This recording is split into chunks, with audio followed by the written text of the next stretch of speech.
ಕೂತನಟ್ಟಿಯಲ್ಲಿ ಉಚಿತ ಗ್ರಾಮ ಶಿಕ್ಷಣ ಅಭಿಯಾನ. ಬೇಸಿಗೆ ತರಗತಿಗಳಿಗೆ ಅದ್ಧೂರಿ ಚಾಲನೆ. ಪಿಎನ್ಸಿಐಬಿ ನ್ಯೂಸ್, ಅಥಣಿ.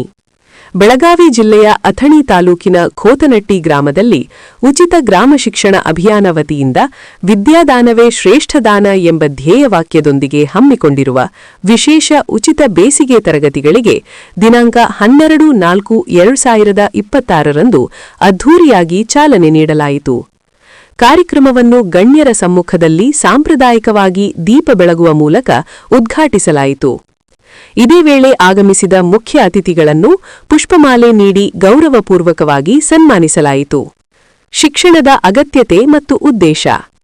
ಕಾರ್ಯಕ್ರಮದ ರೂವಾರಿ ಹಾಗೂ ಉಚಿತ ಗ್ರಾಮ ಶಿಕ್ಷಣ ಪ್ರಸಾರಕರಾದ ಶ್ರೀ ಸಂತೋಷ್ ಕದಂ ಮಾತನಾಡಿ, ದೀನದಲಿತರ, ಬಡವರ, ರೈತರ ಹಾಗೂ ಕೂಲಿ ಕಾರ್ಮಿಕರ ಮಕ್ಕಳಿಗೆ ಗುಣಮಟ್ಟದ ಶಿಕ್ಷಣ ತಲುಪಿಸುವುದೇ ನಮ್ಮ ಅಭಿಯಾನದ ಮುಖ್ಯ ಉದ್ದೇಶ. ವಿದ್ಯಾರ್ಥಿಗಳು ಈ ಬೇಸಿಗೆ ತರಗತಿಗಳ ಸದುಪಯೋಗ ಪಡೆದು ಜ್ಞಾನವಂತರಾಗಬೇಕು ಎಂದು ಹೇಳಿದರು. ಗಣ್ಯರ ಶ್ಲಾಘನೆ ಮತ್ತು ನೆರವು. ಅಡ್ವೊಕೇಟ್ ಅಮೋಘ್ ಖೋಬ್ರಿ ಉಚಿತ ಶಿಕ್ಷಣದ ಮಹತ್ವವನ್ನು ತಿಳಿಸಿ ಸಂತೋಷ್ ಕದಂ ಅವರ ಶ್ಲಾಘನೀಯ ಕಾರ್ಯವನ್ನು ಮೆಚ್ಚಿ ಶಿಬಿರದ ಯಶಸ್ಸಿಗಾಗಿ ಧನ ಸಹಾಯ ನೀಡಿದರು. ಮುಖ್ಯ ಅತಿಥಿಗಳಾಗಿ ಆಗಮಿಸಿದ್ದ ಶ್ರೀ ಚಿದಾನಂದ ಲಕ್ಷ್ಮಣ್ ಸೌದಿ ಶಿಬಿರದಲ್ಲಿ ಭಾಗವಹಿಸುವ ಎಲ್ಲಾ ಮಕ್ಕಳಿಗೂ ಹಾಗೂ ಶಿಕ್ಷಕರಿಗೂ 2 ತಿಂಗಳ ಕಾಲ ಉಚಿತ ಊಟ ಮತ್ತು ಉಪಹಾರದ ವ್ಯವಸ್ಥೆ ಮಾಡಲಾಗುವುದಾಗಿ ಘೋಷಿಸಿದರು. ಸಂತೋಷ್ ಕದಂ ಅವರ ಸಮಾಜಮುಖಿ ಸೇವೆ ಪ್ರತಿ ವರ್ಷವೂ ಮುಂದುವರಿಯಲಿ ಎಂದು ಹಾರೈಸಿದರು. ಕಾರ್ಯಕ್ರಮದ ನಿರ್ವಹಣೆ. ಕಾರ್ಯಕ್ರಮದ ಆರಂಭದಲ್ಲಿ ಶ್ರೀ ಜ್ಯೋತಿಬಾ ಪಾಟೀಲ್ ಅತಿಥಿಗಳನ್ನು ಸ್ವಾಗತಿಸಿದರು. ಶ್ರೀ ಚಿದಾನಂದ ದರೂರು ಕಾರ್ಯಕ್ರಮವನ್ನು ಅಚ್ಚುಕಟ್ಟಾಗಿ ನಿರೂಪಿಸಿದರು. ಕೊನೆಯಲ್ಲಿ ಜ್ಯೋತಿಬಾ ಪಾಟೀಲ್ ಅವರು ವಂದನಾರ್ಪಣೆ ಸಲ್ಲಿಸಿದರು. ತರಗತಿಗಳ ವಿವರ. ಈ ವಿಶೇಷ ಬೇಸಿಗೆ ತರಗತಿಗಳು 1ರಿಂದ 7ನೇ ತರಗತಿಯ ವಿದ್ಯಾರ್ಥಿಗಳಿಗಾಗಿ ಉಚಿತವಾಗಿ ನಡೆಯಲಿವೆ. ವಿಷಯಗಳು: ಕನ್ನಡ, ಆಂಗ್ಲಿಷ, ಗಣಿತ ಹಾಗೂ ಸಾಮಾನ್ಯ ಜ್ಞಾನ. ಸಮಯ: ಪ್ರತಿದಿನ ಬೆಳಿಗ್ಗೆ 7 ಗಂಟೆಯಿಂದ 10 ಗಂಟೆಯವರೆಗೆ.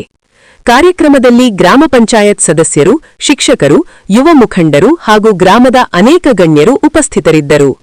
ಈ ಸಂದರ್ಭದಲ್ಲಿ ಪಾಂಡುರಂಗ ಕಂಡು ಪವಾರ್, ನಾನಾ ಖೋತಾ, ಸಂಜಯ್ ಖೋತಾ, ಪ್ರೀತಿ ಶುಭಂ ಖೋತಾ, ಪ್ರತೀಕ್ಷಾ ನಾನಾ ಖೋತಾ, ರಮೇಶ್ ಭೋಸಲೆ, ಸಂಜಯ್ ಶಿಂದೆ ಸೇರಿದಂತೆ ಹಲವರು ಭಾಗವಹಿಸಿದ್ದರು. ಈ ಕಾರ್ಯಕ್ರಮದಲ್ಲಿ ಪ್ರಾಸ್ತಾವಿಕವಾಗಿ 2 ನಿಮಿಷ ಮಾತಾಡಲಿಕ್ಕೆ ಇಷ್ಟಪಡ್ತೀನಿ. ಈ ಉಚಿತ ಗ್ರಾಮ ಶಿಕ್ಷಣ ಅಭಿಯಾನವನ್ನು ನಾವೆಲ್ಲರೂ ಹೂವಿನ ಹಿಡಿಯನ್ನು ಕೂಡಿಕೊಂಡು ಮಾಡುವ ಒಂದು ಪ್ರಯೋಜನವನ್ನು ಯೋಚಿಸಿದಾಗ ಈ ಕಾರ್ಯಕ್ರಮವು ಒಬ್ಬನಿಂದ ಯಾವುದು ಈಗ ಸಾಧ್ಯ ಇಲ್ಲ. ಯಾವತ್ತೂ ನನ್ನ ಹಿರಿಯರು ಮತ್ತು ಊರಿನ ಮಿತ್ರರು ನನ್ನ ಜೊತೆಲಿ ಇದ್ದುಕೊಂಡು ಏನಾದರೂ ಹೊಸ ಯೋಚನೆಯನ್ನು ಮಾಡಿಕೊಂಡು ಸಮಾಜಕ್ಕೆ ಒಂದು ಏನೇ ಕೊಡುಗೆ ಕೊಡಬೇಕಂತ ಯೋಚಿಸಿದಾಗ ಈ ಉಚಿತ ಗ್ರಾಮ ಶಿಕ್ಷಣ ಅಭಿಯಾನವನ್ನು ಹಮ್ಮಿಕೊಂಡಿದ್ದೇವೆ.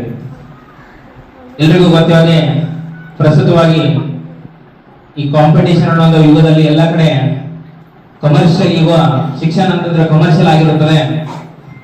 ನೀವು ಎಲ್ಲಿ ಬೇಕಾದ್ರೆ ಅವ್ರಿಗೆ 2,000, 3,000, 30,000, 40,000 ಕಳ್ಕೊಂಡು ವೆಕೇಶನ್ ನಡೆಸ್ತಾರೆ.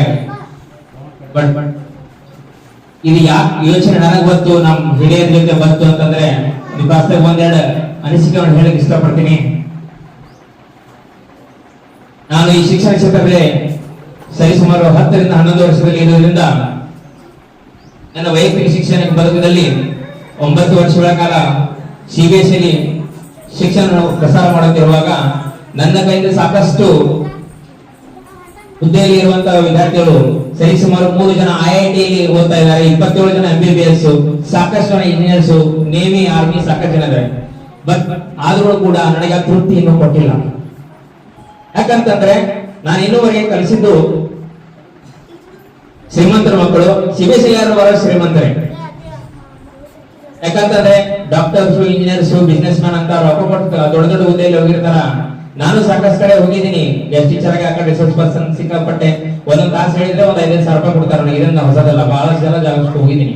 ಬಟ್ ಯಾಕೆ ಇದು ವೀಕ್ಷಣೆ ಮಾಡಿದ್ರೆ ದೀನದಲಿತರ, ಬಡವರ, ಕೂಲಿ ಕಾರ್ಮಿಕ, ನಮ್ಮ ರೈತರ ಮಕ್ಕಳಿಗೆ ಒಂದು ಒಳ್ಳೆ ವಿದ್ಯಾಭ್ಯಾಸ ನನ್ನ ಆದಷ್ಟು ಕೊಡುಗೆ ನಮ್ಮ ಸಹೋದರರ ಜೊತೆ ಕೂತ್ಕೊಂಡು ಯೋಚನೆ ಮಾಡಿದಾಗ ಯಾಕಪ್ಪ ಇದು ಮಾಡಬಾರ್ದು. ರೊಕ್ಕಿದ್ದವರು ಎಲ್ಲಿ ಬೇಕಲ್ಲಿ ಕಲಿಸಬಹುದು, ಬಟ್ ಬಡವರು ನಮ್ಮೂರಿನ. ಯಾಕಂದ್ರೆ ಒಂದು ಉದಾಹರಣೆ ಹೇಳ್ತೀನಿ, ನನ್ನ ಊರು ಉದಾಹರಣೆ ಹೇಳ್ತೀನಿ. ನಾನು ಚಿಕ್ಕವನಿದ್ದ ನಮ್ಮ ಸಾವುಕಾರ ಚಿಲ್ ಸಾವುಕಾರ ಮದುವೆಯಾಗಿ ಕಲಿತಿದ್ರು PUC ಇದ್ರು, ನಾನು ಅವಾಗ SSLC ಸಾರಿ ಏತಿದ್ದೆ. ಸಾವುಕಾರ ಗೊತ್ತಿಲ್ಲ, ಸಾವುಕಾರ ಅವರು LLB ಮಾಡತ್ತಿದ್ರು RLS, ನಾನು ಅಲ್ಲಿ ಬೆಳಗಾವಿ ಅಲ್ಲಿ ಅವ್ರಿಗೆ ಗೊತ್ತಿಲ್ಲ ಅದು. ಬಟ್ ಯಾಕೆ ಈ ಉದ್ದೇಶ ಅಂತಂದ್ರೆ I am a drop out student. 2 ವರ್ಷಗಳ ನಾನು ಶಾಲೆ ಬಿಟ್ಟು ದೂರ ಇದ್ದೆ. ಶಿಕ್ಷಣದ ಹಸಿವು ನನಗೆ ಗೊತ್ತಿದೆ. ಯಾಕಂತಂದ್ರೆ ಒಂದು ಇನ್ಸಿಡೆಂಟ್ ಹೇಳ್ತೀನಿ. ಇಲ್ಲೇ ಜೊತೆಗೆ ನಮ್ ಪಡೋಲ್ಕರ್ ಸಾಹೇಬ್ರ ಅವ್ರು ಪಡೋಲ್ಕರ್ ಒಡೆಯಿಂದ ಗರ್ನಕ್ಕೆ ಊರದ ಅವ್ರ ಮನೆಯಲ್ಲಿ ನಮ್ ತಂದೆಯವರು 5 ವರ್ಷದಿಂದ ಇದ್ರು, ನಾನು ಇದ್ದೆ. ಆ ವಿಷಯದಲ್ಲಿ ನನಗೆ ಗೊತ್ತಾದಾಗ ನಾನು 5 ವರ್ಷ ಶಿಕ್ಷಣ ಕಳೆಕೊಂಡಿದ್ದೆ. ಆಮೇಲೆ ಬಂದ್ಮೇಲೆ ಆದ್ರೂ ಕೂಡ 10th ಆದ್ಮೇಲೆ 2 ವರ್ಷ ಬಿಟ್ಟೆ. ಸಾಕಷ್ಟು ತೊಂದರೆ ನನಗೆ ಅನಿಸ್ತು, ನಮ್ಮೂರನ್ನ ನಮ್ಮಪ್ಪ ಕುಡಿತಿದ್ರು, ಇನ್ನೂ ಕುಡಿತಾರ. ಸಾಕಷ್ಟು ಇಲ್ಲಿ ಮಕ್ಕಳಿದ್ದಾರೆ ಸಾಹೇಬ್ರ, ಎಲ್ಲರೂ ಅಪ್ಪನ ತಾಯಿದ್ದಾರೆ ಕುಡಿತಾ ಇದ್ದಾರೆ. ಅವ್ರ ಕೂಲಿ ಅವ್ರು ತಮ್ಮ ತಾಯಿಗಳು ಕಸಕ್ಕೆ ಹೋದ್ರೆ ಅವ್ರ ಶಿಕ್ಷಣ ಆಗಲ್ಲ. ಇದನ್ನ ಗೊತ್ತು ನಮ್ಮೂರಿನ ಪರಿಸ್ಥಿತಿ. ಸೊ ಅದಕ್ಕೋಸ್ಕರ ನಾನೇನ್ ವಿಚಾರ ಮಾಡಿದೆ ಅಂತಂದ್ರೆ, ಇಲ್ಲ ಸಾಕಷ್ಟು ಶ್ರೀಮಂತರ ಮಕ್ಕಳಿಗೆ ಶಾಲೆ ಮಾಡೋದು ದೊಡ್ಡದಲ್ಲ. ಒಂದು ನನ್ನ ಅಳಿಯ ಸೇವೆ, ನನ್ನ ಸಹೋದರಿ ಬ್ರದರ್ ಅವ್ರ ಜೊತೆ ಕೂಡ್ಕೊಂಡು ಈ ಮಕ್ಕಳಿಗೆ ಏನಾದ್ರೂ ಒಂದು ನನ್ನ ಸೇವೆ ಆಗ್ಬೇಕು, ಹಿಂಗೆ ನನ್ನ ಸೇವೆ ಮುಂದುವರಿತಾ ಇರಬೇಕು. ಸಾಕಷ್ಟು ಸಾಮಾಜಿಕ ಕ್ಷೇತ್ರ, ರಾಜಕೀಯ ಕ್ಷೇತ್ರದಲ್ಲಿ, ಶಿಕ್ಷಣ ಕ್ಷೇತ್ರದಲ್ಲಿ ಎಲ್ಲ ಕಡೆ ನಾವು ಇದೀವಿ. ಇವತ್ತಿಲ್ಲ 10-20 ವರ್ಷದಿಂದ ಇದೀವಿ. ಸಾವುಕಾರ ಅವ್ರಿಗೆ ಗೊತ್ತಿದೆ, ಬಹಳ ಚಿಕ್ಕವರಿಂದ ಇದೀವಿ. ಬಟ್ ಸಮಾಜಕ್ಕೆ ಒಂದು ಕೊಡುಗೆಗಳು ಶಿಕ್ಷಣ ಕ್ಷೇತ್ರ. ಯಾಕಂದ್ರೆ ಸಾವುಕಾರ ನೀವು ದೊಡ್ಡವರದಿರಿ, ಎಲ್ಲಿ ನೋಡಿದ್ರೆ ದಾನ ಧರ್ಮದಲ್ಲಿ ನೀವು ಯಾವತ್ತೇ ಎತ್ತಿದ ಕೈ. ಕೊರೋನಾ ಟೈಮಲ್ಲಿ ನಾವು ನೋಡಿದ ಸಾವುಕಾರ ನೀವು ಏನೇನ್ ಮಾಡಿದ್ರಿ ಜಗತ್ತಿಲ್ಲ. ಬಟ್ ನಿಮ್ಮಲ್ಲಿ ದೇವ್ರು ಕೊಟ್ಟಿದ್ದಾನ. ಬಟ್ ಅನ್ನದಾನ ಎಲ್ಲ ಮಾಡ್ತೀವಿ, ಬಟ್ ವಿದ್ಯಾದಾನ ಮಾಡುವಂತ ಶ್ರೇಷ್ಠ ಕೆಲಸ ನನ್ನಿಂದ ಆಗಬೇಕು, ನಮ್ಮ ಸಹೋದರಿಯಿಂದ ಆಗಬೇಕು ಅನ್ನೋ ಒಂದೇ ಒಂದು ಉದ್ದೇಶ ಇಟ್ಕೊಂಡು ನಮ್ಮ ಊರಿನ ಎಲ್ಲ ಈ ಬಡ ರೈತರ, ಕೂಲಿ ಕಾರ್ಮಿಕರ ಮಕ್ಕಳಿಗೆ ಒಂದು ಚೂರಾದ್ರೂ ನನ್ನ ಹಳೆಯ ಸೇವೆ ಆಗಬೇಕು ಅನ್ನೋದು ಒಂದೇ ಒಂದು ಉದ್ದೇಶದಿಂದ ಯಾವುದೇ ₹1 ಇಲ್ಲದೆ ನಾನು ಮತ್ತೊಂದು ಟ್ಯಾಗ್ಲೈನ್ ಹಾಕಿದ್ದೀನಿ ಸಾವುಕಾರರಿಗೆ, ಪ್ರೈವೇಟ್ ವಿದ್ಯಾರ್ಥಿಗಳೇ ಅವಕಾಶ ಇಲ್ಲ. ನಾನು ಪ್ರೈವೇಟ್ ಸ್ಟೂಡೆಂಟ್ ಟೀಚ್ ಮಾಡಿದ್ದೀನಿ. ಸಾಕಷ್ಟು ಜನರಿಗೆ ನನ್ನ ವಿದ್ಯಾಭ್ಯಾಸದಿಂದ ಮಾಡೋದ್ರಿಂದ IIT MBBS ಇದಾರ ಇಲ್ಲ ಅಂತ ಅವ್ರ ದ್ವೇಷ ಅಂತ ನಾನು ಮಾಡ್ತಾ ಇಲ್ಲ. ಬಟ್ ಆ ಮಾಡೋದ್ರಿಂದ ಏನಂತ ಬಡವರ ಕೂಲಿ ಕಾರ್ಮಿಕರ ಮಕ್ಕಳು ದೂರ ಇರ್ತಾರೆ ಶಿಕ್ಷಣದಿಂದ. ಅವರಿಗೆ ಒಂದು ಬೇಸಿಕ್ ನಾಲೆಜ್ ಇರಬೇಕು. ಏನಾದ್ರು ಇಂಗ್ಲಿಷ್ ಗ್ರಾಮರ್ ಆಗಲಿ, ಬೇಸಿಕ್ ಗ್ರಾಮರ್ ಆಗಲಿ, ಬೇಸಿಕ್ ಕನ್ನಡ ಆಗಲಿ, ಮತ್ತು ಜೊತೆಲಿ ಬೇಸಿಕ್ ಗಣಿತ ಆಗಲಿ ಒಂದ್ ಸ್ವಲ್ಪ ಫೌಂಡೇಶನ್ ಲೇ ಆಯ್ತು ಅಂದ್ರೆ ಅವ್ರಿಗೆ ಒಂದು ಉತ್ತಮವಾದ ಭವಿಷ್ಯ ಇದೆ. ಯಾಕಂತಂದ್ರೆ ನನಗೊಂದು ಕನಸಿದೆ, ಈ ಊರಲ್ಲಿ ಯಾರಾದ್ರೂ ದೊಡ್ಡ ಆಫೀಸರ್ ಆಗಬೇಕು. ಇನ್ನೂವರೆಗೆ ದೊಡ್ಡ ಆಫೀಸರ್ ಯಾರು ಹೊರಮಿಲ್ಲ. ಸೊ ಅದಕ್ಕೋಸ್ಕರ ತಳಪಾಯಾಗಿ ನಾವ್ ಏನಾದ್ರು ಮಾಡ್ಬೇಕು ಅಂತ ನಮ್ಮ ಈ ಸಹಕಾರನ ಒಬ್ಬನೇ ಮಾಡತ್ತಿಲ್ಲ. ಪ್ರತಿಯೊಬ್ಬರು ನನ್ನ ಅಣ್ಣ ತಮ್ಮರ ಸಹೋದರ ಎಲ್ಲ ಲೀಡರ್ಸ್ ಹೆಗಲಿಗೆ ಕೇಳ್ಕೊಟ್ಟು ನನ್ನ ಜೊತೆ ಇದ್ದಾರೆ. ಅವರೆಲ್ಲರಿಗೂ ಕೂಡ ತುಂಬ ಹೃದಯದ ಅಭಿನಂದನೆ ಸಲ್ಲಿಸ್ತೀನಿ. ಮತ್ತೆ ಈ ಎಲ್ಲ ಬಡ ಮಕ್ಕಳು ಇವತ್ತು ಫಸ್ಟ್ ಡೇ ಸಾಹೇಬ್ರ, ಫಸ್ಟ್ ಡೇ 60-70 ಮಕ್ಕಳು ಅದಾರ. ಈಗ 2 ಮಕ್ಕಳು ಬಂದಾರ, ದೇಸಾರಟ್ಟಿಯಿಂದ ಬಂದಾರ. ನಮ್ಮೂರಲ್ಲಿ 60-70 ಅಷ್ಟೇ ಸ್ಟ್ರೆಂತ್. ಸರ್ಕಾರಿ ಶಾಲೆ ಮುಚ್ಚುವಂತೆ ಅಂತ ಇರುವಾಗ ಸರ್ಕಾರಿ ಶಾಲೆ ಉಳಿಸ್ಬೇಕು, ಬಡವರ ಶಾಲೆ, ಕೂಲಿ ಕಾರ್ಮಿಕರ ಶಾಲೆ ಉಳಿಸ್ಬೇಕು, ಅದು ಬೆಳೆಸಬೇಕು, ಅದ್ರ ಸರ್ಕಾರಿ ಶಾಲೆ ನೋಂದಣಿ ಆಗಬೇಕು ಅಂತ ಸರ್ಕಾರದ ಉದ್ದೇಶ ಇರೋದ್ರಿಂದ ನಾನೊಬ್ಬ ಸರ್ಕಾರಿ ಶಾಲಾ ಶಿಕ್ಷಕನಾದ್ರೂ ಕೂಡ ಈ ಶಾಲಾ ಶಿಕ್ಷಣ ಆಂದೋಲನ ಅಂದ್ರೆ ದಾಖಲಾತಿ ಆಂದೋಲನ ಮಾಡುವ ಪ್ರಯತ್ನ ಭಾಗವಾಗಿ ಇದೊಂದು ಉಚಿತ ಗ್ರಾಮ ಶಿಕ್ಷಣ ಅಭಿಯಾನ ನಡೆಸಿಕೊಂಡು ಕೊಡ್ತಾ ಇದೀವಿ. ತಮ್ಮೆಲ್ಲರ ಸಹಕಾರ ಹಿಂಗೆ ಇರಲಿ ಅಂತ ಕೇಳ್ತಾ, ನಮ್ಮೆಲ್ಲ ಮುದ್ದು ಮಕ್ಕಳಿಗೆ ಭವಿಷ್ಯದಲ್ಲಿ ಒಂದು ಒಳ್ಳೆಯ ಉಜ್ವಲ ಭವಿಷ್ಯ ಆಗಲಿ ಅಂತ ಹೇಳ್ತಾ ನನ್ನ ಮಾತಿಗೆ ವಿರಾಮ ಕೊಡ್ತಾ ಇದ್ದೀನಿ. ಧನ್ಯವಾದಗಳು. ಆಮೇಲೆ ಅಗ್ರಿಕಲ್ಚರ್ ಕಾಲೇಜ್ ಇರ್ಬೋದು. ಬಡ ರೈತರ ಮಕ್ಕಳ ಶಿಕ್ಷಣದಿಂದ ವಂಚಿತ ಆಗಬಾರ್ದು. ಬಡ ರೈತರ ಮಕ್ಕಳಿಗೆ ಶಿಕ್ಷಣ ಸಿಗಬೇಕು. ಶಿಕ್ಷಣ ಇರ್ತಂದ್ರೆ ಶಿಕ್ಷಣ ಶಕ್ತಿ. ಶಿಕ್ಷಣ ಇರ್ಲಿಕ್ಕಂದ್ರೆ ಏನೂ ಇಲ್ಲ. ಆದ್ರೆ ಸತ್ವಯುತವಾದಂತ ಶಿಕ್ಷಣ ನೀಡುವ ಸಲುವಾಗಿ ತಮ್ಮನ್ನು ತಾವು ತೊಡಗಿಸ್ಕೊಂಡರು. ಅದಕ್ಕೆ ಬೇಕಾಗುವಂತ ಮತ್ತೆ ಯಾವುದೇ ಸಹಾಯ ಸರ್ಕಾರ ಇದ್ರೆ ಮಾಡೋದು ಹೋಗಿ ಸರ್ಪಂಚ್ ಕೊಡಿರ್ತಂದ್ರು. ಅದಕ್ಕೆ ನಾನು ನಿಮ್ ಕೈ ಕೊಟ್ಟು ಹೋಗ್ತೀನಿ.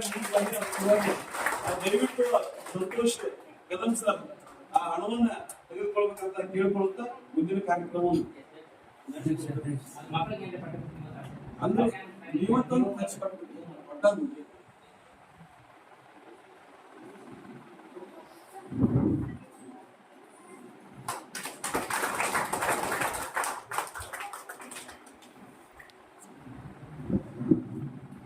ಸಂಸ್ಕಾರದಿಂದ ಶಿಕ್ಷಣವೇ ಸಮಾಜದ ಸ್ವಾಸ್ಥ್ಯ ಅಂತಕ್ಕಂಥ ನಮ್ಮದೇ ಇರತಕ್ಕಂಥ ಅನುಭವಗಳನ್ನು ಹಂಚಿಕೊಂಡಿರುವ ಸಮಾಜ ಇರತಕ್ಕಂಥ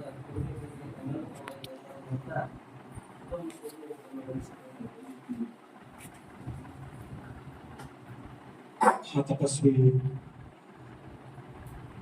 ಯೋಗೇಂದ್ರ ಶಿವಯೋಗಿಯನ್ನು ಸ್ಮರಣೆ ಮಾಡಿ ಇವತ್ತಿನ ದಿವಸ ಆಯೋಜನೆ ಮಾಡಿರ್ತಕ್ಕಂಥ ಗ್ರಾಮ ಶಿಕ್ಷಣ ಅಭಿಯಾನದ ಉದ್ಘಾಟನಾ ಸಮಾರಂಭಕ್ಕೆ ಆಗಮಿಸಿ ವೇದಿಕೆಯಲ್ಲಿ ಆಶೀರ್ವಾಗಿರ್ತಕ್ಕಂಥ ಎಲ್ಲ ಗಣ್ಯಮಾನ್ಯರೇ, ಸಮಾರಂಭದಲ್ಲಿ ಭಾಗವಹಿಸಿರ್ತಕ್ಕಂಥ ಸಮಸ್ತ ಕೋಟಂಗಿ ಗ್ರಾಮದ ಎಲ್ಲ ಗುರಿಹಿರಿಯರೇ, ಎಲ್ಲ ಒಂದು ವಿದ್ಯಾರ್ಥಿಗಳ ಯುವ ಮಿತ್ರರು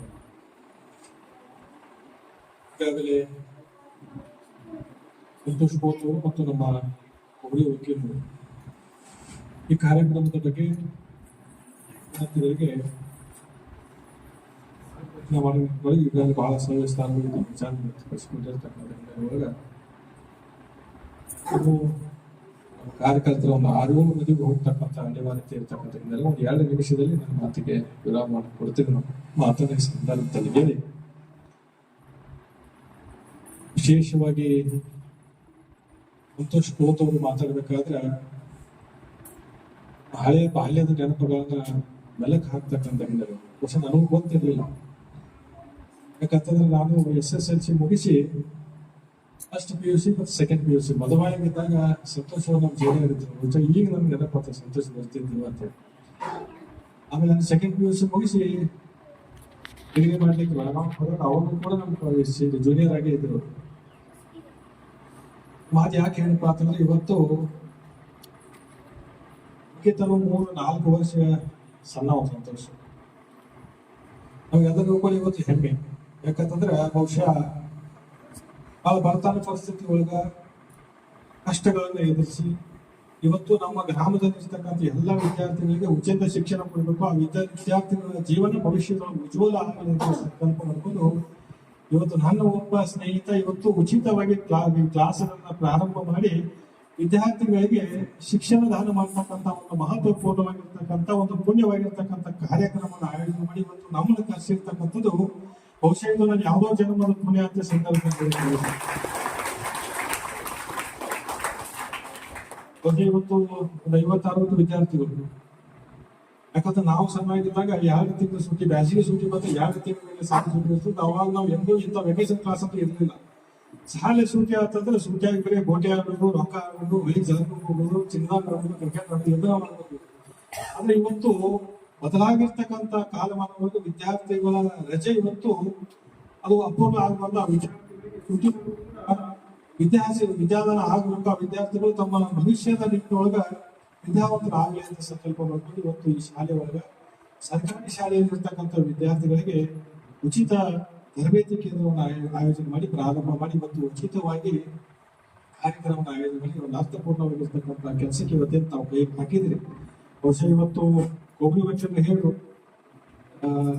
5,000 ರೂಪಾಯಿ ಕೊಟ್ಟು ಕಳಿಸಿರ್ತೀರಿ. ಇವತ್ತು ಬಹುಶಃ ಅದು ನಾವು ಕೊಟ್ಟಿರ್ತಕ್ಕಂಥದ್ದು ಅವ್ರ ಸ್ವಂತ ರೊಕ್ಕ ನಮ್ಮ ಹೆಸರಲ್ಲಿ ಗಮನಕ್ಕಿರ್ತೀನಿ.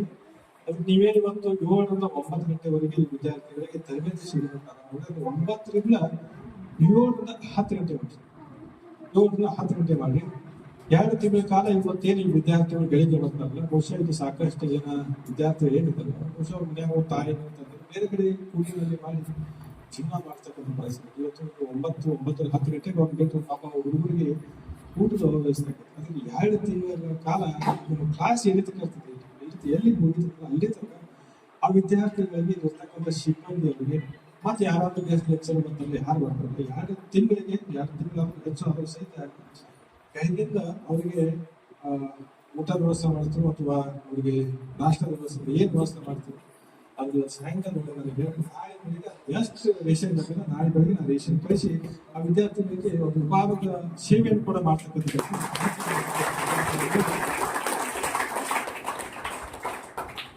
ಬೆಳಿಗ್ಗೆ ನಾಷ್ಟಾ ವ್ಯವಸ್ಥೆ ಮಾಡಿಸ್ಬಿಟ್ಟು ಅವ್ರಿಗೆ ಚಪಾತಿ ಪಲ್ಯ ಅನ್ನ ಸಾಂಬಾರ್ದು ವ್ಯವಸ್ಥೆ ಮಾಡ್ತಾರೆ.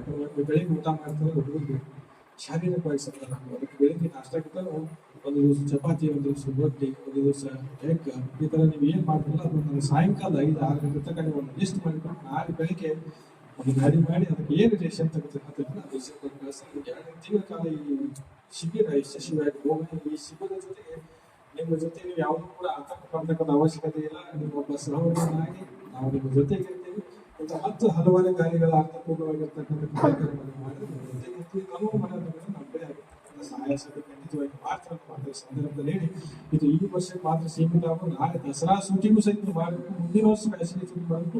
ಇದು ನಿರಂತರವಾಗಿ ಹೋಗ್ಬೇಕು. ಬಹುಶಃ ಭವಿಷ್ಯದೊಳಗ ನಮ್ಮ ಜಿಲ್ಲೆಯ ಜನ ಯಾವ ರೀತಿ ನೋಡ್ಬೇಕಂತಂದ್ರೆ ಬ್ಯಾಸಿಗೆ ಸೂಟಿಯಾಗಿ ಎಲ್ಲಿ ಒಂದು ಅರ್ಥಪೂರ್ಣವಾಗಿರ್ತಕ್ಕಂಥದ್ದು ಮತ್ತು ಎಲ್ಲಿ ವ್ಯವಸ್ಥಿತ ಒಂದು ಉಚಿತ ಶಿಬಿರ ಇದ್ದು ಮಾತ್ರ ಅದು ಸಂತೋಷ ಹೋದಲ್ಲಿ ಗ್ರಾಮದಾಗೈತೆ ಅದಕ್ಕೆ ನಾವು ವಿದ್ಯಾರ್ಥಿಗಳಲ್ಲಿ ಕಲಿಸಬೇಕು ಅಂತ ಆ ಕೆಲಸ ಮಾಡಿರೋ ಮಕ್ಕಳ ಸಂದರ್ಭದಲ್ಲಿ ಇರ್ತಕ್ಕಂಥ ಎಲ್ಲ ವಿದ್ಯಾರ್ಥಿಗಳ ಭವಿಷ್ಯ ಉಜ್ವಲಾಗಲಿ. ಬಹುಶಃ ಶರಣಿ ಒಂದ್ ಕಡೆ ಹೇಳ್ತಾರೆ, ಹೆತ್ತ ಕರು ಹೊತ್ತ ಹೆಗಲು ಎರಡೂ ಸಂತೋಷವಾಗಿ ನಾವು ಜಗತ್ತನ್ನ ಗೆದ್ದಾಗ್ತಿದ್ವಿ. ಅದಕ್ಕೆ ಇರ್ತಕ್ಕಂಥ ಎಲ್ಲ ವಿದ್ಯಾರ್ಥಿಗಳ ಭವಿಷ್ಯ ಉಜ್ವಲಾಗಲಿ. ನಮ್ಮ ಭವಿಷ್ಯಕ್ಕೆ ಆಶೀರ್ವಾದ ಮಾಡಿ ಶುಭವನ್ನು ಕೋರಿ ಈ ಶಿಬಿರ ಯಶಸ್ವಿ ಆಗಲಿ ಅಂತ ಸಂದರ್ಭದಲ್ಲಿ ನಮ್ಮ ಸಾಯಂಕಾಲ ನಾಳೆ 10 ಗಂಟೆ ಒಳಗಾಗಿ ನಾನು ನನ್ನ ಕೈದಲಾಗಿರ್ತಕ್ಕಂಥ ಒಂದು ಅಳಿಲ ಸೇವೆಯನ್ನು ಮಾಡ್ತೀನಿ ಮಾತ್ರ ಸಂದರ್ಭದಲ್ಲಿ ಕಾರ್ಯಕ್ರಮಕ್ಕೆ ನಾನು ಆಹ್ವಾನಿಸಿ ಪ್ರೀತಿಯಿಂದ ಸತ್ಕರಿಸಿ ನನ್ನ ಮಾತಲ್ಲಿ ಅವಕಾಶ ಎಲ್ಲ ಗೋಪತಿ ಗ್ರಾಮದ ಗುರುಗಿದ್ದಾರೆ ಮತ್ತೊಮ್ಮೆ ಉಳಿಸಿ ನಾನು ಮಾತು ಮುಗಿಸಿ ನಮಸ್ಕಾರ. ಸೌಕರ್ಯ